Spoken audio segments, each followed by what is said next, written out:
एक बार सोहन नाम का एक नौजवान रहता था। सोहन एक दयालु और सज्जन व्यक्ति था, लेकिन वह बहुत ही शर्मीला था। उसे लोगों के सामने बोलने में बहुत हिचकिचाहट होती थी, यहाँ तक कि जब उसके पास कहने के लिए कुछ इम्पोर्टेंट होता था, उसकी शर्म उसे पीछे खींचती थी। वह कॉन्वर्सेशंस में पार्टिसिपेट करना चाहता था, डिस्कशंस में कंट्रीब्यूट करना चाहता था और अपने विचार दुनिया के साथ शेयर करना चाहता था, लेकिन उसका डर उसे रोक देता था। सोहन अक्सर खुद को अकेला महसूस करता था। वह चाहता था कि वह अपने गांव के दूसरे नौजवानों की तरह हो। वे हंसते थे और आसानी से बात करते थे, एफर्टलेसली दोस्त बनाते थे और दूसरों को इन्फ्लुएंस करते थे। सोहन उनके कॉन्फिडेंस की प्रशंसा करता था, लेकिन उसे अपने अंदर वह करेज नहीं मिल रहा था। वह अपनी शर्म की बेड़ियों से मुक्त होना चाहता था, लेकिन वह नहीं जानता था कि कैसे। उसके माता पिता उसके बारे में चिंतित थे। उन्होंने उसे गांव के चौक में दूसरे नौजवानों के साथ ज्वाइन होने, खेलों और त्योहारों में पार्टिसिपेट करने और बातचीत में शामिल होने के लिए प्रोत्साहित किया। लेकिन सोहन हमेशा कतराता था। उसका दिल तेज धड़कता था। उसकी आवाज उसके गले में फंस जाती थी। वह खुद को एक फेलियर की तरह महसूस करता था, अपने ही बनाए हुए प्रिजन में फंसा हुआ। सोहन की शर्म ने उसे अपने सपनों को पूरा करने से रोका। वह एक विद्वान बनना चाहता था, एंशिएंट ग्रंथों का अध्ययन करना चाहता था और बुद्धिमान ऋषियों से सीखना चाहता था, लेकिन वह यह कैसे कर सकता था जब वह खुद अपने परिवार से भी कॉन्फिडेंटली बात नहीं कर सकता था। वह खुद को खोया हुआ और बिना दिशा के महसूस करता था। उसकी क्षमता उसकी क्रिपलिंग शर्म से दमित थी। एक दिन जब सोहन अपने विचारों में खोया हुआ जंगल से गुजर रहा था, तो वह एक क्लीयरिंग में ठोकर मार गया। क्लीयरिंग के बीच में एक बूढ़ा ऋषि बैठा था। उसकी आंखें ध्यान में बंद थीं। ऋषि शांति और ज्ञान की आभा बिखेर रहा था और सोहन उसके प्रति आकर्षित हुआ। उसने इस ऋषि के किस्से सुने थे, एक ऐसा व्यक्ति जो अपनी बुद्धि और करुणा के लिए पूरे देश में जाना जाता था। हिचकिचाते हुए सोहन ऋषि के पास गया और चुपचाप उसके चरणों में बैठ गया। वह ऋषि के ध्यान में खलल नहीं डालना चाहता था, लेकिन वह होप की एक किरण को महसूस किए बिना नहीं रह सका। शायद यह बुद्धिमान ऋषि उसे अपनी शर्म को दूर करने में मदद कर सकता है। शायद वह गाइडेंस और सपोर्ट दे सकता है जिसकी सोहन को बहुत जरूरत थी। ऋषि ने अपनी आंखें खोली और सोहन को देखकर गर्मजोशी से मुस्कुराया। उसकी आंखें एंशिएंट ज्ञान से चमक रही थीं और सोहन को अपने ऊपर कामनेस की अनुभूति हुई। बिना कुछ कहे ऋषि ने सोहन को बोलने का इशारा किया, उसे अपनी परेशानियों को शेयर करने के लिए आमंत्रित किया। सोहन एक पल के लिए हिचकिचाया। उसका दिल अभी भी तेज धड़क रहा था, लेकिन ऋषि की जेंटल नजर ने उसे करेज दिया। रुकी हुई आवाज में सोहन ने ऋषि पर भरोसा किया। शर्मीलेपन से, अपने स्ट्रगल्स और उसकी चपेट से मुक्त होने की अपनी लॉन्गिंग को शेयर किया। ऋषि ने धैर्यपूर्वक सुना। उसका एक्सप्रेशन सहानुभूति और समझ से भरा हुआ था। जब सोहन ने बोलना समाप्त किया तो ऋषि ने धीरे से सिर हिलाया, मानो नौजवान के शब्दों पर विचार कर रहे हों। फिर वह बोलने लगा। उसकी आवाज सॉफ्ट और सूदिंग थी, जैसे पेड़ों से रस्टलिंग करती हुई जेंटल हवा। कई साल पहले ऋषि ने शुरू किया। श्रवण नाम का एक युवा राजकुमार रहता था। श्रवण एक कुशल धनुर्धर और एक बहादुर योद्धा था, लेकिन वह बहुत ही शर्मीला भी था। वह शाही दरबार से दूर रहता था, अपने दिन जंगल में बिताना पसंद करता था, अपनी आर्चरी का अभ्यास करता था और नेचर के सॉलिट्यूड का आनंद लेता था। एक दिन जंगल में शिकार करते समय श्रवण ने गलती से एक तीर चला दिया, जिसने राजा को मार डाला। अपने कार्यों से भयभीत श्रवण राजा के पास दौड़ा, लेकिन बहुत देर हो चुकी थी। राजा मर चुका था और श्रवण अपराध बोध और शर्म से भर गया था। पछतावे से ओवरकम श्रवण ने रानी के सामने अपना अपराध कबूल कर लिया। उसने एक्सेप्ट करने की पेशकश की, जो भी सजा उसे फिट लगे, यहाँ तक कि मौत भी। हालांकि रानी ने अपनी प्रतिक्रिया से उसे चौंका दिया। उसने श्रवण से कहा कि वह उसकी शर्म को समझती है और जानती है कि यह घटना एक दुखद दुर्घटना थी। उसे दंडित करने के बजाय उसने उसे राज्य की रक्षा के लिए अपने कौशल का उपयोग करने के लिए कहा, लोगों की सेवा करके राजा की स्मृति का सम्मान करने के लिए कहा।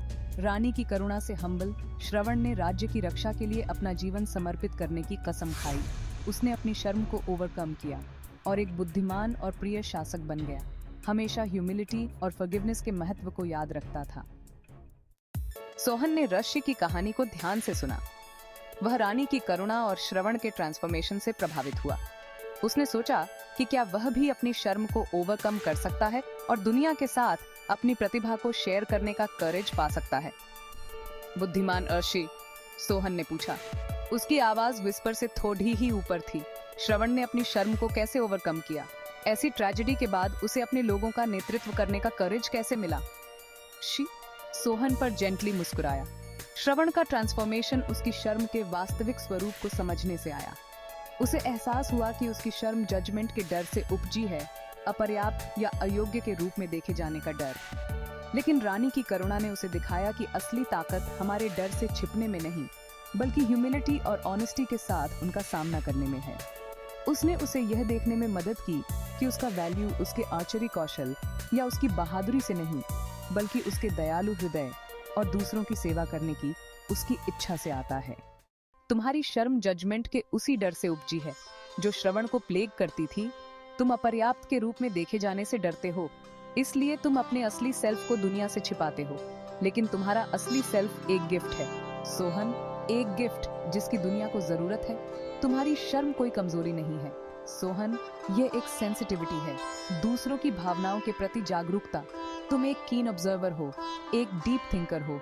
ये क्वालिटीज वैल्यूएबल हैं सोहन।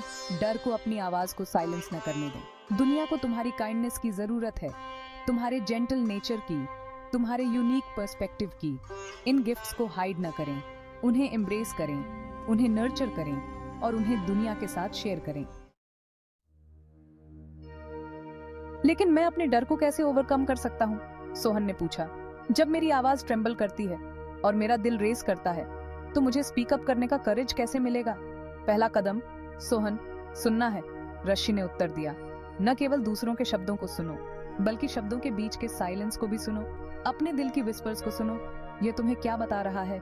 तुम्हारे पैशंस क्या हैं? तुम्हारे ड्रीम्स क्या हैं? जब तुम सचमुच सुनते हो सोहन, तो तुम पाओगे कि दुनिया स्टोरीज से भरी हुई है जिन्हें सुना जाना बाकी है। तुम्हें मिलने वाला हर व्यक्ति एक्सपीरियंसेस, इंसाइट्स और पर्सपेक्टिव्स का वेल्थ रखता है सोहन।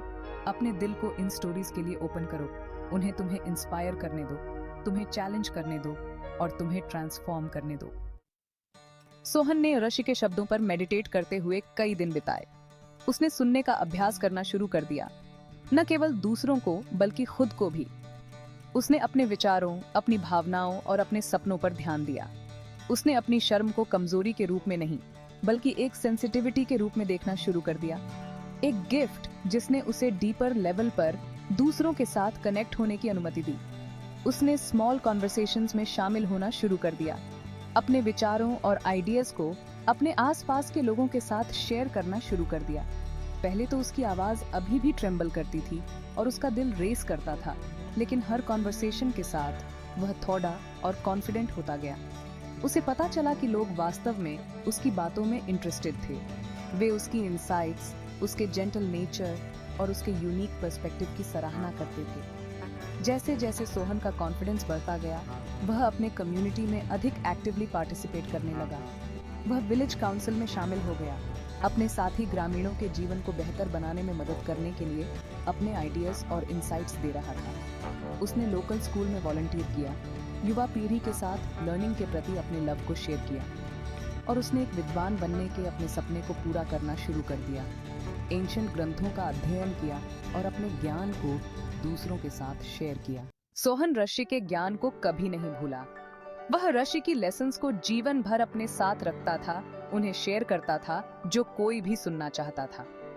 वह पूरे देश में एक बुद्धिमान और दयालु शिक्षक के रूप में जाना जाने लगा। अनगिनत अन्य लोगों को उनकी शर्म को ओवरकम करने और अपनी आवाज खोजने में मदद करता था। सोहन की कहानी एक लेजेंड बन गई, जनरेशन टू जनरेशन तक चली गई। अनगिनत अन्य लोगों को अपने ट्रू सेल्व्स को एम्ब्रेस करने और दुनिया के साथ अपनी गिफ्ट्स को शेयर करने के लिए इंस्पायर किया। उसकी जर्नी ने लोगों को याद दिलाया कि असली ताकत हमारे डर से छिपने में नहीं, बल्कि ह्यूमिलिटी, ऑनेस्टी और कंपैशन के साथ उनका सामना करने में है। सोहन का ट्रांसफॉर्मेशन हमें याद दिलाता है कि शर्म लाइफ सेंटेंस नहीं है, यह एक हर्डल है जिसे पेशेंस, सेल्फ कंपैशन और अपने ट्रू सेल्व्स को एम्ब्रेस करने के करेज से ओवरकम किया जा सकता है।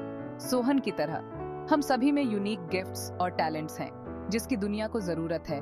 डर को अपनी आवाज को साइलेंस न करने दें। हमें दुनिया के साथ अपनी गिफ्ट्स को शेयर करने, दूसरों के साथ कनेक्ट होने और अपने आसपास के लोगों के जीवन में पॉजिटिव डिफरेंस लाने का करेज खोजना चाहिए।